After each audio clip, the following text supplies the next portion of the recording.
Magandang araw mga Aldab Nation! May panibago na naman po akong update para sa inyong lahat. Pero bago natin ito umpisahan ay huwag niyo muna kalimutan na mag-subscribe sa aking YouTube channel at i-click mo na rin ang katabing bell button para maging updated ka sa mga latest videos na i-upload ko. At kapag umabot na ng 100,000 subscribers ang aking channel ay may sorpresa ako para sa inyong lahat. Alam kong excited na kayo kaya naman ngayon, umpisahan na natin ang ating kwentuhan. Ang pag-uusapan natin ngayong araw na ito kung saan Alden at Kath na huling nagsisinungaling tungkol sa relasyon nila. Walang takas sina Kath at Alden sa lie detector test. Nagulat ang lahat nang malaman na hindi totoo ang di umano'y namamagitan sa kanilang dalawa. Lie detector test pa more. Gulantang lalo ang mga taong naniniwala raw sa Kath din. Gaano ito katotoo at may sapat nga bang ebidensya ang makakapagpatunay rito? Well, yan ho ang ating aalamin at pag-uusapan ngayong araw na ito. Pero bago ho yan, ay bibitinin ko muna kayo ng kaunting-kaunti lamang kung saan magbasa muna tayo ng mga nakakatuwang post ni My name is Theo01 sa Twitter. Kaya naman huwag na natin patagalin pa at sabi niya sa kanyang tweet, kandungan muna habang nose to nose ang mga topaking mag-asawa. May pakagat-kagat pa minsan sa tenga, kilitian, sabay halakhak. Ganyan yan sila pag sila lang dalawa. Pag ganyang mood sila, very tender lang yung kisses, ninanamnam at dinadama. Eka nga okay naman pala ang ganun mister. Ba't kasi agresibo lagi? Pa, baka malate ka na. Tinatamad akong pumasok ma. Bawal tayong tamarin dahil demanding masyado ang mga chikiting. Dito muna tayo love, na-miss kita.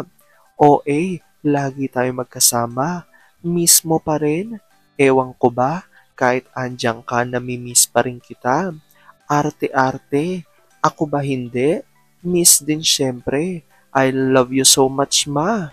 Ma, gusto kitang makasama sa taping. Tinatamad ako pag wala ka doon.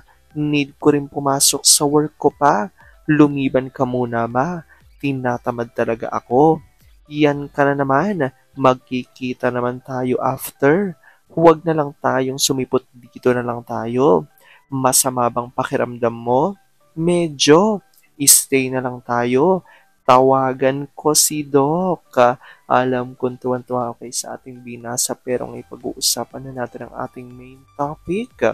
Oops, wait lang, saglit lang to. May ipapaalala lang ako para sa mga bago pa lang sa aking channel. Huwag niyong kalimutan na mag-subscribe sa aking YouTube channel at i-click nyo na rin ang notification bell para lagi kayong updated sa mga latest videos na i-upload ko at para maging parte na rin kayo ng aking Fanatics Channel family. Well, alam pong super excited na kayo sa ating kwentuhan, kaya naman dumako na tayo sa ating main topic.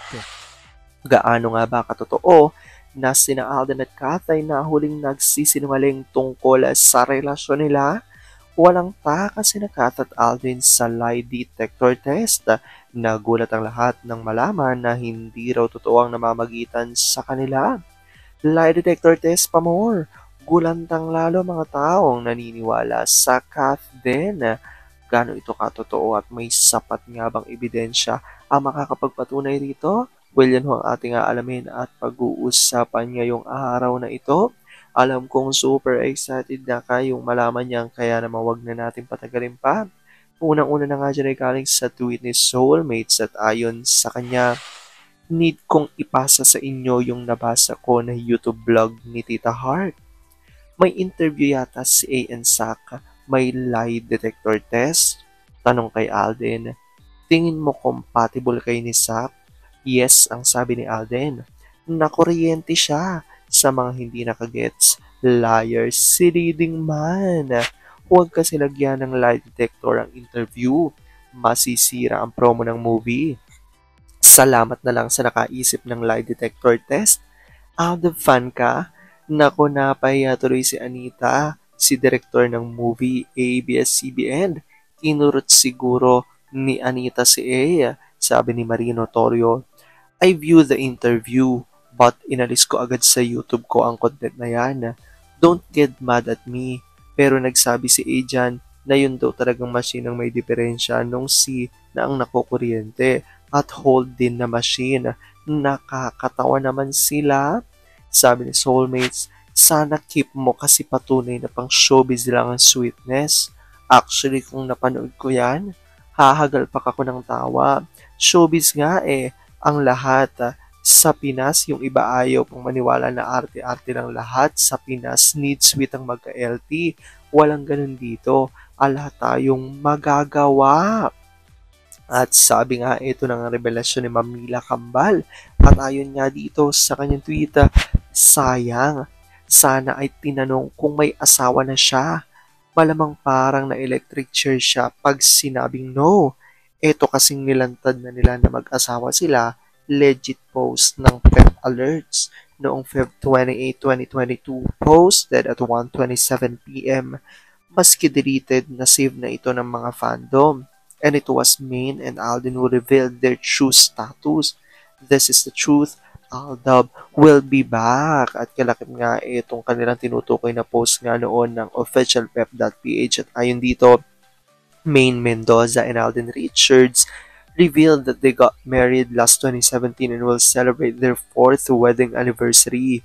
At ayon pa nga raw di umano kay Meng, it's the perfect time for our fans to know the truth, at post daw ito di umano noong February 28, 2022.